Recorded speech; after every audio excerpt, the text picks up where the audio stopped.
Hello everyone, आज हम करने वाले द हिंदू वोकैब। देखिए पूरा वीकली वोकैब है, चलिए शुरू करते हैं। सबसे पहला वर्ड है स्लर। स्लर का मतलब होता है an unfair comment or an insult that could damage people's opinion of somebody or something, यानी किसी पर लांछन लगाना, कलंक लगाना, उसे स्लर कहा जाता है। और स्लर का ना एक और मतलब भी होता है, कोई पर्सन अगर ना प्रॉपरली अगर वर्ड्स को प्रोनाउंस नहीं कर सके क्योंकि उसने पी रखी है, उसे भी स्लर ही कहा जाता है। इसका सिनोनिम क्या होगा? मम्बल। एंटोनिम क्या होगा? Enunciate. The next one is implication. Implication का मतलब होता है something that is suggested or said indirectly, यानी कि जिसका इशारा किया जाए या जिसे परोक्ष रूप से कहा जाए, उसे हम implication कहते हैं। तो उसका सिनोनिम क्या हो जाएगा? Inference. एंटोनिम क्या होगा? Reality. Next one is precedent. देखिए इसका मतलब होता है a precedent is something that sets a standard for future events, यानी कि मिसाल, उसे precedent कहा जाता है। The next one is lest. Lest का मतलब होता है with the intention of preventing और to avoid the risk of. इसका सिनोनिम क्या होगा? In case. एंटोनिम क्या होता है इसका? Likewise. The next one is bizarre. Bizarre का मतलब होता है कोई चीज अगर बहुत ज्यादा स्ट्रेंज हो या अनयूजुअल हो, उसे बिजार कहा जाता है, कि अत्यधिक अनोखा, विचित्र या तो अन्य। तो इसका सिनोनिम क्या होगा? अनयूजुअल। एंटोनिम क्या होगा? Usual. The next one is conviction. देखिए कन्विक्शन के ना दो मतलब होते हैं। एक कन्विक्शन का मतलब होता है the action of finding somebody guilty of a crime in a court of law, यानी जब किसी अपराधी का दोष सिद्ध हो जाता है ना न्यायालय में, तो उसे कन्विक्शन कहा जाता है।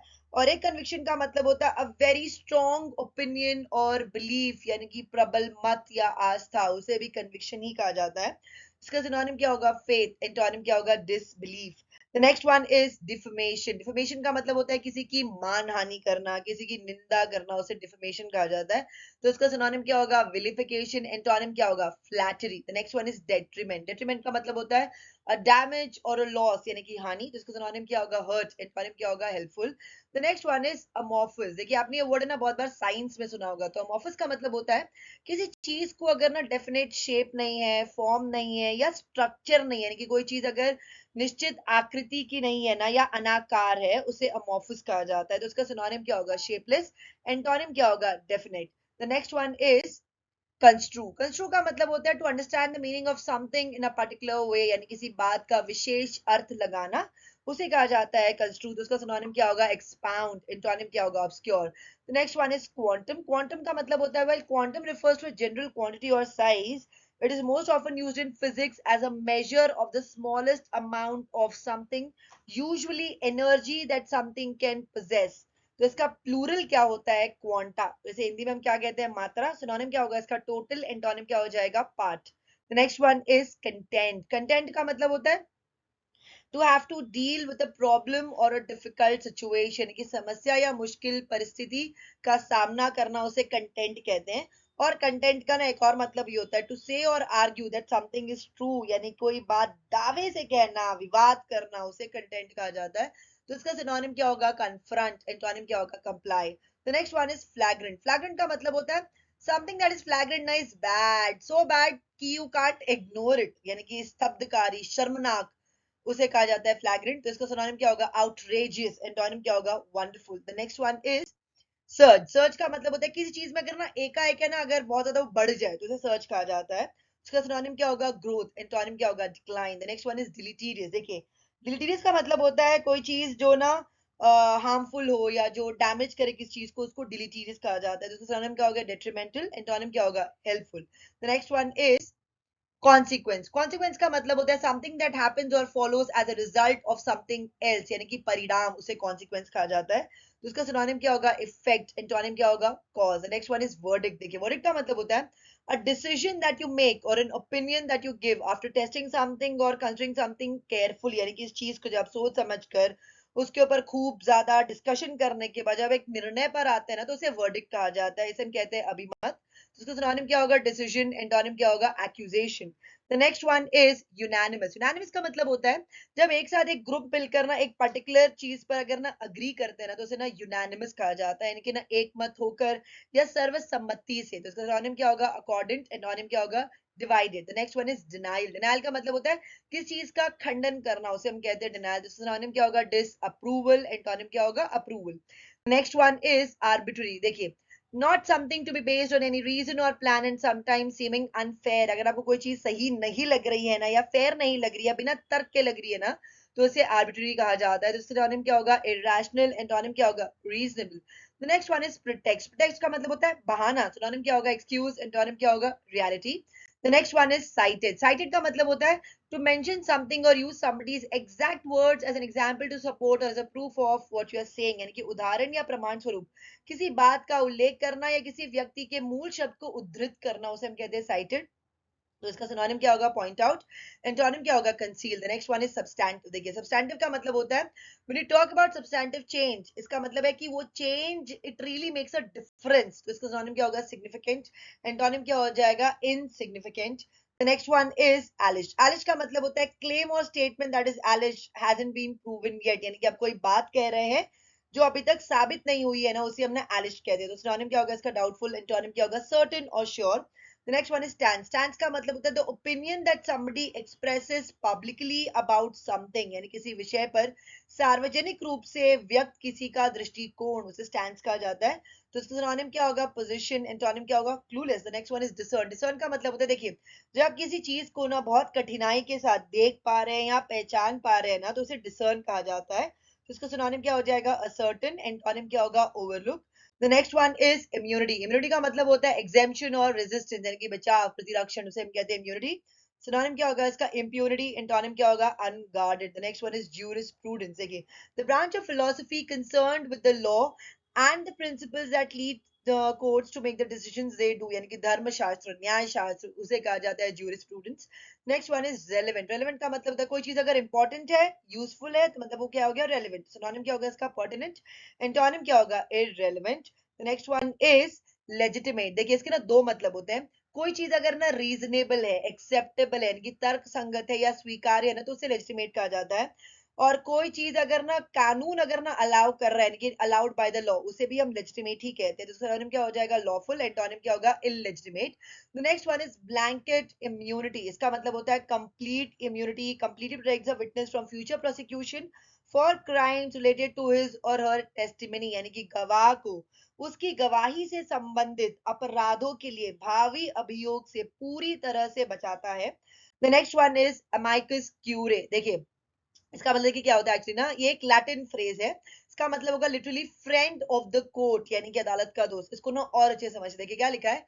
One that is not a party to a particular litigation, मतलब कोई ऐसा पर्सन जो कि केस में ना इन्वॉल्व नहीं है, but that is permitted by the court, मगर उसको कोर्ट ने ना अलाउ किया है to advise it in respect to some matter of law, यानी कि उसको ना कोर्ट का इजाजत मिला हुआ है कि वो अपना ना सलाह दे, अपना विशेष टिप्पणी दे, उस चीज पर अनुमति दी है जो सीधे मामले को ना प्रभावित करता हो ना, तो ऐसे संगठन को या ऐसे पर्सन को हम लोग है ना अमाइकस क्यूरे कहते हैं। The next one is redact. इसका मतलब होता है एडिट करना, उसे हम कहते हैं redact. The next one is moot. Moot का मतलब होता है used about a situation not worth considering as it is not likely to happen, यानी कि परिस्थिति या कार्य अव्यवहारिक होने के कारण विचार योग्य नहीं होना, उसे हम कहते हैं मूट। इसका एक और मतलब ये है to suggest an idea that is to be considered or discussed by people, यानी कि तर्क वितर्क के लिए मत देना, उसे हम कहते हैं मूट। यानी कि इसका सिनोनिम क्या हो जाएगा? डिबेटेबल। एंटोनिम क्या होगा? Proven. The next one is gist. Gist का मतलब होता है सारांश।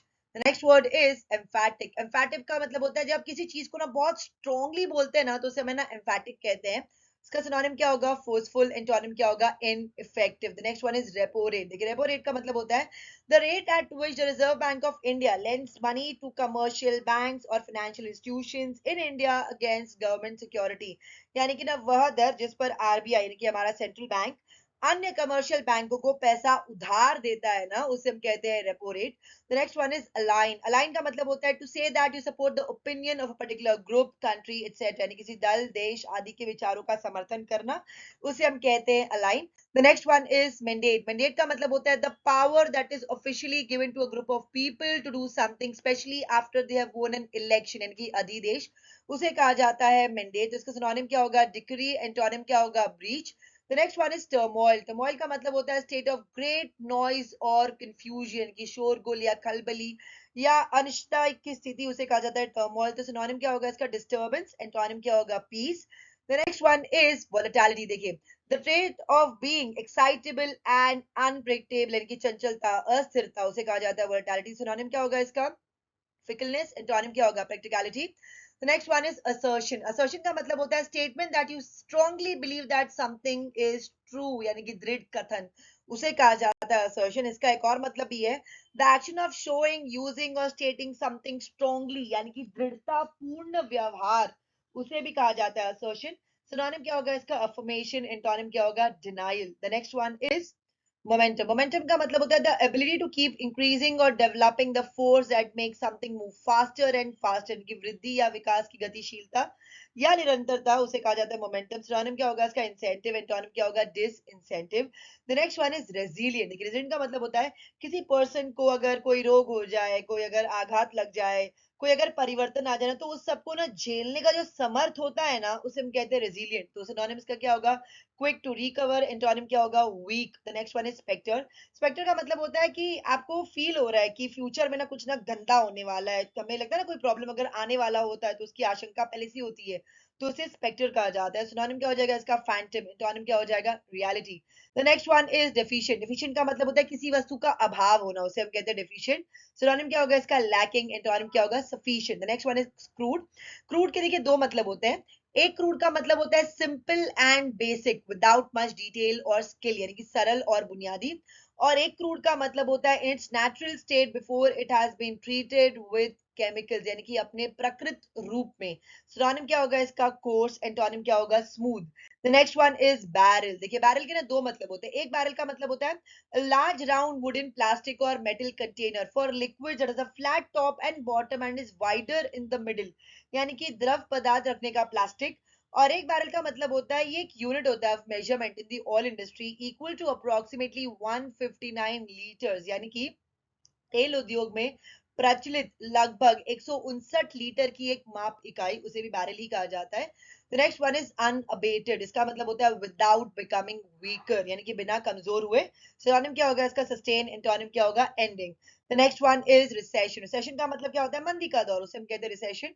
सिनोनिम क्या होगा इसका? डाउनटर्न. एंटोनिम क्या होगा? Increase. The next one is judiciously.